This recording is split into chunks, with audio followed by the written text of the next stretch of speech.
UFC 265, Lewis versus Gane, 13 fights on the entire fight card. Every single person that got a win, Ciryl Gane, Jose Aldo, Vicente Luque, Tisha, all the way down to Johnny Munoz Jr. We're going to look at who they should all be fighting next. It was an amazing fight card. I mean, some absolutely amazing fights. Ciryl Gane becoming the new UFC interim heavyweight champ. Jose Aldo coming back and beating Pedro Munoz. Vicente Luque, Darson, Michael Chiesa, a lot of crazy things happening, but we're going to look at who all the winners should fight after this fight card right here. So let's go into the first guy on the prelims right here, Johnny Munoz Jr. Now, Johnny Munoz Jr. just got a pretty dominant win in his fight against Jamie Simmons, won the fight by a rear naked choke submission. Before that, he fought a pretty good opponent. Right now, he's 11-1, only one loss to Nate Maness right there. He did lose the fight, but he looked really, really good in his grappling and wrestling against Jamie Simmons. He also looked good on the feet.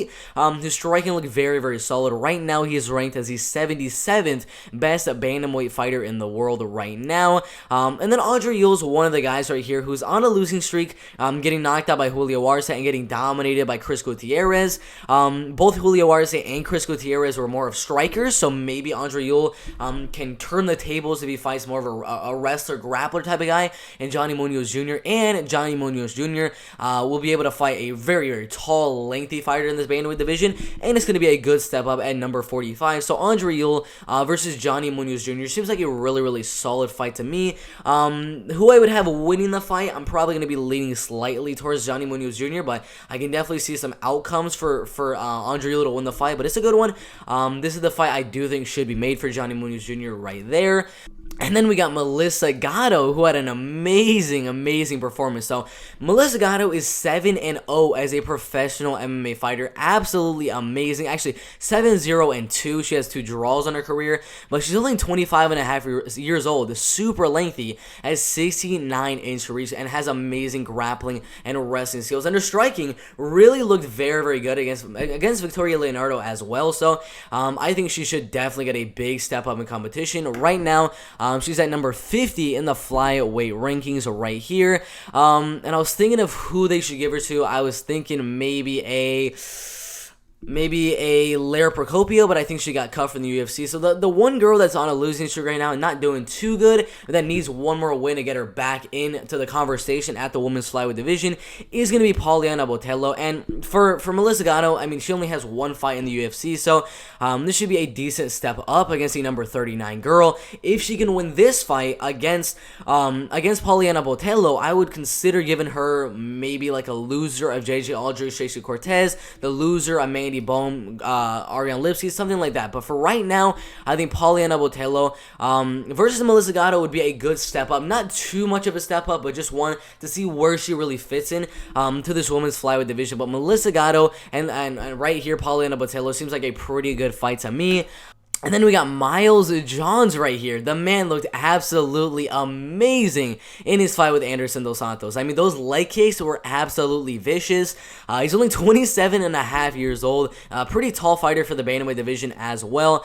He definitely deserves a step up. I mean, in his career, 12 wins and 1 loss. Only 1 loss to Mario Batista right there by second round flying knee. I bet if they did the rematch, Maria Batista and Miles Johns, I bet Miles Johns would probably win the fight. But he knocked out Kevin Natividad in crazy fashion with that uppercut, and then an overhand right, knocking him out cold in the third and final round. Beat Adrian Yanez as well right there by a decision. So he's beating a lot of the good guys in this bantamweight division. Already beat Adrian Yanez, we know is going to become a star in this bantamweight division. Right now, he is at number 41 in these bantamweight rankings. I was thinking of maybe put him against a guy like Kyung Ho Kong, but I do know I think he's probably planning on getting a fight against Ronnie Yaya pretty soon. A lot of these guys up here are already booked. I don't think Cody Stamen would go all the way down that low. Maybe a Davey Grant, that could be an option. But right now, there's one guy, John Castaneda, who was actually supposed to fight, if I can find it, Ronnie Lawrence. But Ronnie Lawrence and Trevin Jones, it seems like they're going to be fighting each other. So for right now, John Castaneda versus Miles Johns, the winner of that fight gets a fight in the top 25 against like a loser, Timur Valiev, Ricky Simon, zone, something like that. But overall, I think it'd be a banger of a fight. I mean, Miles Johns and John Castaneda both have very, very good striking, and the wrestling and grappling game is very even, but I think this is a very even matchup in the bantamweight division. Again, the winner gets a top 25 guy in the bantamweight division, so it just seems like a no-brainer fight, an amazing fight in my opinion. So John Castaneda and Miles Johns in the bantamweight division. After that fight, we got Manel Kape and Alex Perez or Matt Schnell. I think those two guys would be really, really good opponents for Manel Kape. Right now, he did lose 2 fights to Alexander Pantoja by unanimous decision and lost a very close split decision on Matthews Nikolai. Now, I do think he won the fight with Matthews Nikolai. The fight with Alexander Pantoja,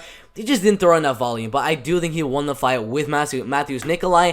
Right now on Tapology, he's at number 14 on the UFC rankings. He's currently not ranked, but he definitely deserves a shot inside of that top 15 after that crazy flying knee knockout. So I think a good fight would be the loser of Alex Perez and Matt Schnell, one of those type of fights, because the other guys that are there, like Sumo Derji, like Amir Albazi, these guys right here deserve step up in competition. Tim Elliott already has a fight. David Dvorak already deserves a step up in competition.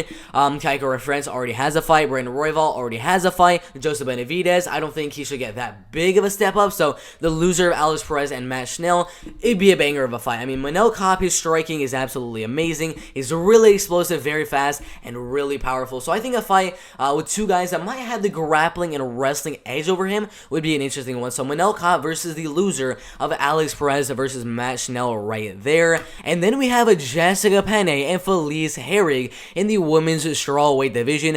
I was thinking of doing more of a veteran versus veteran type of fight. Jessica Penne just had a really, really good performance over Carolina Kowalkiewicz. Won the fight by armbar in the very first round. Right now, she's the number 19 fighter in the women's strawweight division.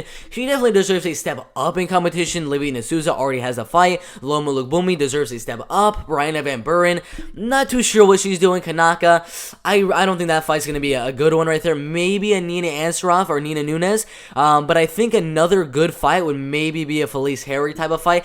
I'm kind of set in the middle between doing a Felice Herrig fight or maybe just doing a Nina Nunes fight. But on the UFC rankings, Nina Nunes is ranked very, very high, so I'm not too sure if she's going to get that big of a step up to fight the number 7 girl right there. And on the UFC rankings, Felice Herrig is at number 15. The Tapology rankings are a little bit different. So the UFC rankings do have Felice Herrig at number 15. So number 15 versus the girl just outside of that number 15 spot, I think it would be a really, really good fight. Both girls not doing, I mean, Felice Herrig hasn't really been doing too good lately, losing to Carolina Kowalkiewicz, Michelle Watterson, and Verna Jandiroba, while Jessica Penne just beat Carolina Kowalkiewicz and beat Lupita Godinez. So I think it'd be a really, really good fight. Jessica Penne and Jessica Penne and Felice Herrig would be a really, really good fight. If she can win the fight and break into that top 15, maybe I would consider doing like an Angela Hill type of fight or a Nina Nunes type of fight, but we'll have to see what happens there. But really, really good fight in the women's strawweight division.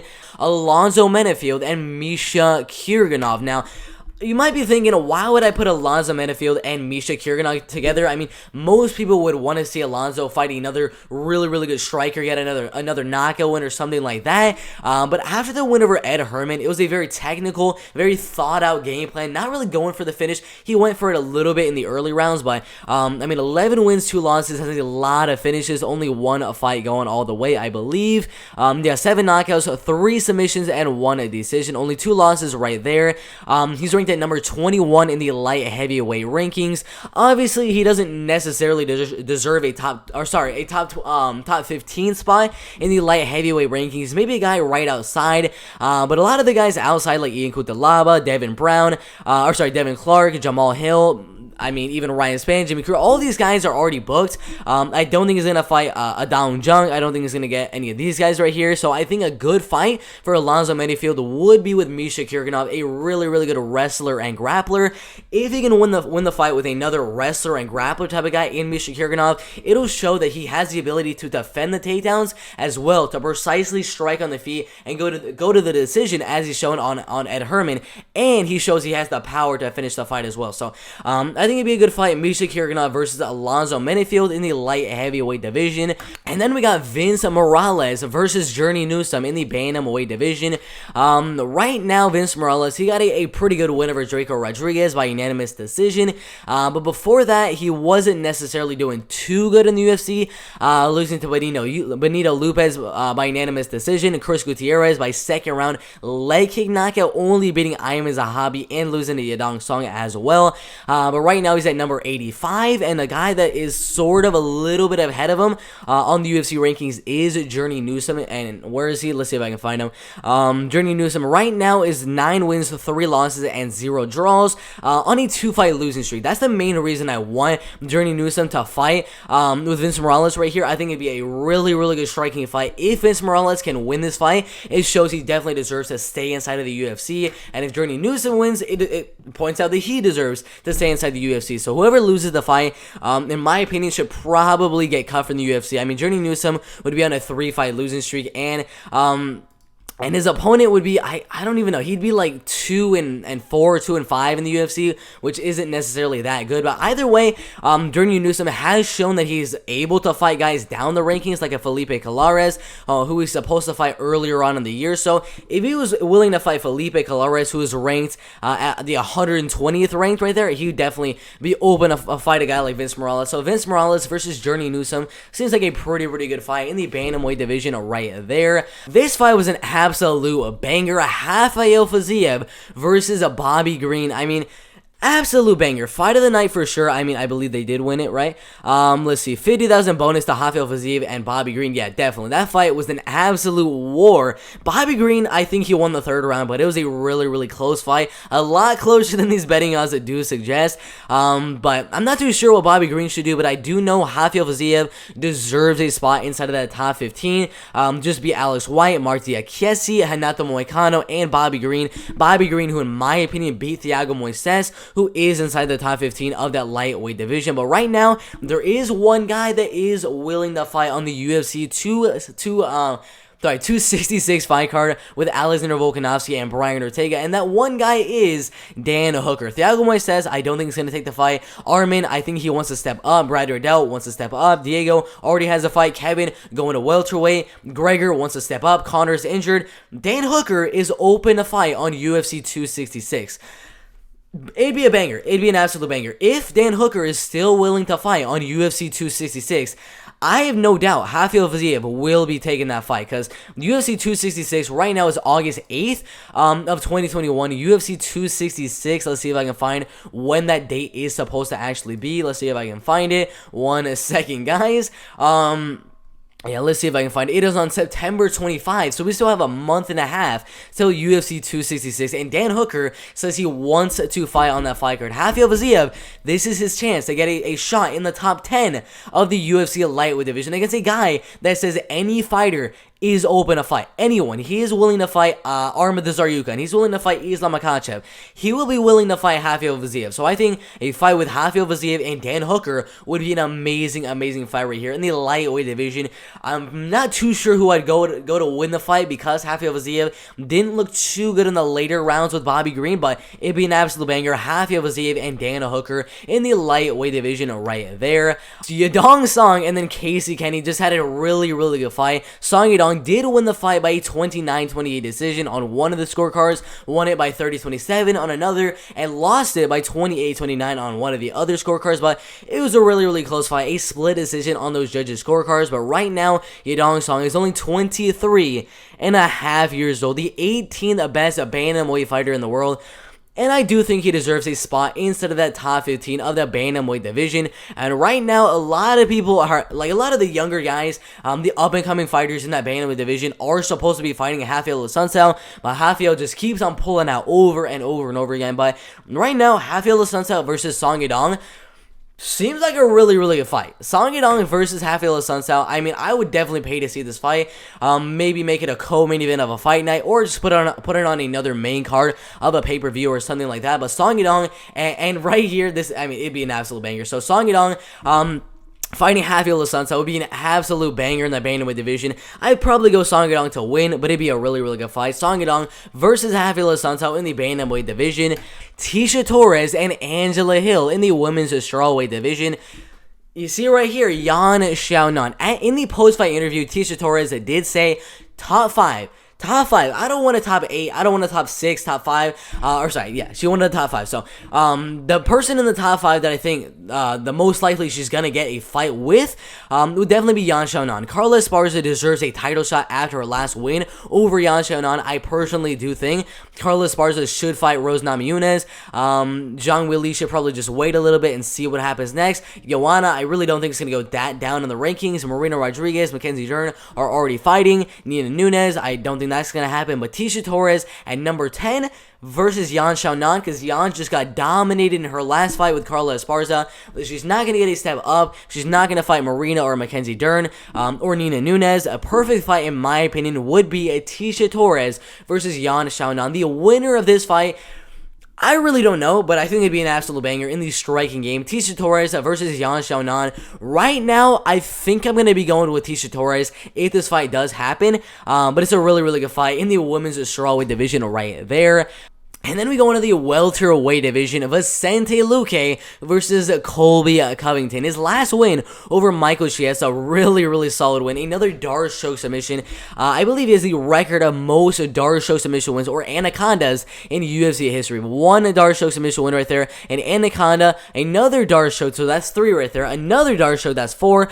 Let's see right here. Another Darce choke, that is 5. And another Darce choke. So one of those was an anaconda choke, but he has really, really good at choking his opponents like that. But the man, he has amazing chokes on the ground, and he has a lot of power. A lot of first knockout wins. First knockout, first knockout, first knockout, first knockout, first knockout. He has the power in his hands to knock people out, and he has the submission game to get that Darce as well. But Vicente Luque, right now on the UFC rankings, is probably gonna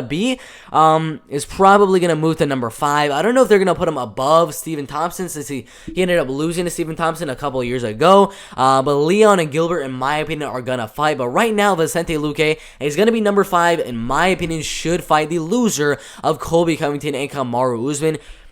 Again, I do think it's going to be Colby Covington that does lose. I'm not too sure what's going to happen if Kamaru Usman goes out there and loses that fight, because they're probably going to do the trilogy with Colby and Usman for the 3rd time, and I'm not too sure what's going to happen if that does. But if Colby does lose, I would definitely do Vicente Luque versus Colby Covington. Really, really good fight right there. And if Vicente wins against Colby Covington, I would give him a title shot. So Vicente Luque versus Colby Covington, winner of this fight, gets a title shot right there. Really, really good fight in the welterweight division.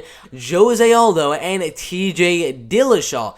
A lot of people might be thinking, why not do a Jose Aldo versus a Corey Sandhagen? Why not do a Jose Aldo versus a Rob Font? One of those type of guys. And the reason is Jose Aldo beating Rob Font is not gonna get him a title shot. Jose Aldo beating Corey Sandhagen is not gonna get him a title shot, in my opinion. Maybe Jose Aldo beating the loser of Petr Yan, Aljamain Sterling, could be a good fight. I think it's going to be one of those two things that does happen. Is either Jose Aldo fights TJ Dillashaw and the winner of that fight fights for the belts, or Jose Aldo lets TJ go on a fight the winner of Petr Yan, Aljamain Sterling, which most likely is going to be Petr. So say for example Petr Yan beats Aljamain. Say they do TJ Dillashaw versus Petr Yan, then in my opinion, I would do Aljamain Sterling versus Jose Aldo. The winner of that fight fights for the belt. But for right now, I do think Jose Aldo versus TJ, because one win, it was a pretty controversial win over Corey Sandhagen. I don't know if that's going to be enough to get you a title shot. I know Dana's probably going to make it be enough, but I think TJ needs one more, and I do think Jose Aldo needs one more. So Jose Aldo versus TJ Dillashaw, the winner of that fight fights the winner of Aljamain Sterling versus Petr Yan for that belt right there. Really, really good fight in the bantamweight division for sure right there. Amazing fight. But then we go into the heavyweight division, and this is obviously the most obvious one out of all of them right here. It's the real God. And he should obviously be fighting Francis Ngannou. He's going from number 3 up to number 2, and then up to number 1, and then I guess even more than that, becoming the interim champion of the heavyweight division. Of course, Cyril Gane is not going to get a step down in competition. He's not going to fight Stipe. He's not going to fight John Jones. The only fight to make is going to be Francis Ngannou. It is very, very obvious that is the fight to make. And something very, very interesting about this matchup is the betting odds. A lot of people out there were probably going to say, that Francis Ngannou would win the fight. I thought the fight would go in Francis Ngannou's favor before the Ciryl Gane-Derrick Lewis fight happened, but now the odds are -110, -110, a 50-50 fight. The odds started for Francis Ngannou at -190. That was a couple of months ago, back in June 26th of this year. And then yesterday, the odds went all the way up to +130 for Francis Ngannou, then went down to -110. So there's a lot of hype on Ciryl Gane right now. There's a lot of hype, but this would be an amazing fight. So Ciryl Gane versus Francis Ngannou. The winner of this fight, I don't know. Should they fight Steve? Should they fight John Jones? I really have no idea what the heavyweight division is going to look like at that point. But right now, we need to see Ciryl Gane versus Francis Ngannou. Amazing fight right there. Make sure you put what you guys think should happen after UFC 265. Do you think Ciryl Gane should fight someone else? I really doubt it. But personally, right now, Ciryl Gane should fight Francis Ngannou, of course. Jose Aldo should fight TJ Dillashaw. Sante Lucay should fight Colby Covington. Tisha Torres should fight Yan Xiaonan. Song Yadong should fight Rafael Assunção. Rafael Fiziev should fight Dan Hooker. Vince Morales should fight Journey Newsome. Alonzo Menifield should fight Misha Kirganov. Jessica Penne should fight Felice Herrig. Manel Kape should fight the loser of Alex Perez and Matt Schnell. And then Miles Johns should fight John Castaneda. Melissa Gado should fight not Luana Carolina.